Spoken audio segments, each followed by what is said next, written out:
Hello, my name is Angela Ford, and I am presenting my week 3 assignment. I apologize for it being late. I did have a procedure, so this is why it is late.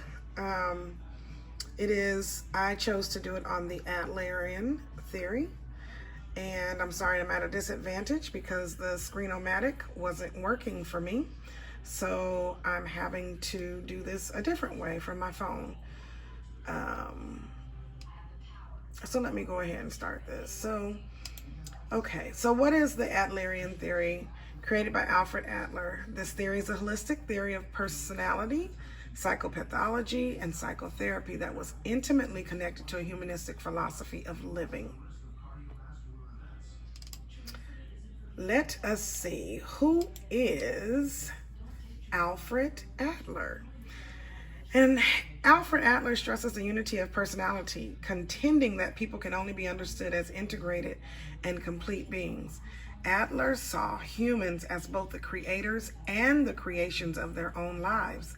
That is, people develop a unique style of living that is both a movement toward and an expression of their selected goals.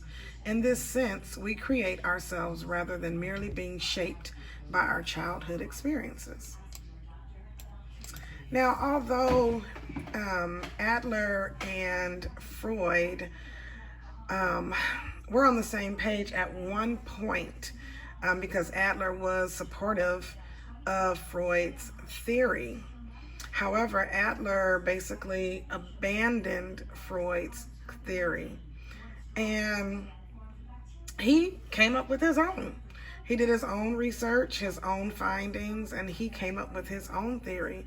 He believed Freud was excessively narrow in his emphasis on biological and instinctual determination.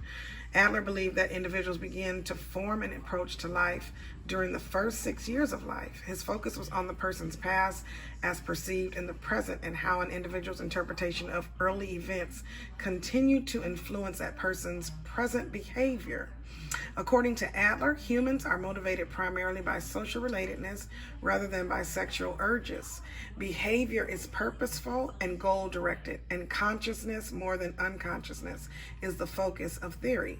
He stressed choice and responsibility, meaning in life, and the striving for success, completion, and perfection. That was found in our reading, Theory and Practice of Counseling and Psychotherapy.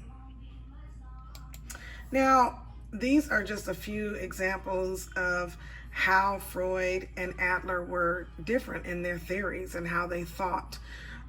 Freud believed that man is motivated by sex and aggression, while Adler believed that man is motivated by social influences and striving for superiority. Freud believed that people have no choice in shaping their personality, while Adler believes that people are largely responsible for who they are. Freud believed that present behavior is caused by the past, and Adler believed that present behavior is shaped by the future. And then Freud believed emphasis is on the unconscious, while Adler believes that people are usually aware of what they are doing and why. This particular slide is interesting to me because it shows, according to Adler, basically the process or the different things that are supposed to happen at the different times as it relates to a child and the behaviors. And it was very interesting to me because in looking at this and reading these things, like for firstborns, they're perfectionists, achievers, leaders, bossy, responsible, motivated, conscientious, controlling, cautious, reliable, middles, adaptable, independent, go-between, people pleaser, lastborn, social, charming, outgoing, uncomplicated, or the only child, confident, conscientious, responsible, perfectionist, center of attention, mature for their age, seek approval. I thought that this was very interesting, and I honestly didn't agree with this. And I didn't agree with this because I thought about even my own family and where I fall. Initially, for my family, with my mom and my dad, I am the baby, the last born. I am so interesting. I'm none of, I don't want to say none of these, but the majority of these I am not. Okay. I am definitely this one, the firstborn. Like I would totally, I could take some from all of these, but more so this one.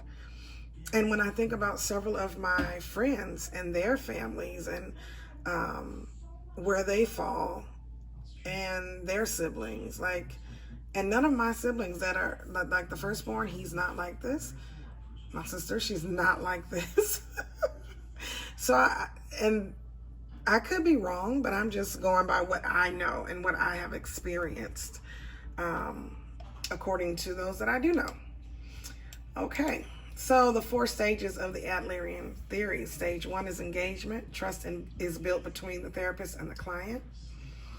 Assessment. The therapist engages the client in conversation to help identify factors that may or may not be applicable to the client's situation, personal and family history, early recollections, beliefs, feelings, and motives. Stage 3 is insight. The client develops new ways of thinking about the situation in therapy. And stage 4, reorientation, or a new insight. The therapist and the client seek to find ways to strengthen this new insight and continue developing awareness and understanding.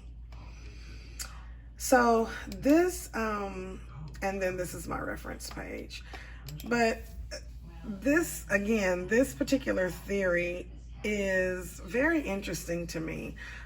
Freud's is as well, but I wrote about his in the one part of our assignment for last week. So that was another reason why I chose the Adlerian theory. But I did find it to be very interesting, but I also found it to be not so true as it relates to the stages of children and how they progress or don't progress, and the different behaviors that he shows that they have or exhibit. So that would be my presentation. Thank you so much.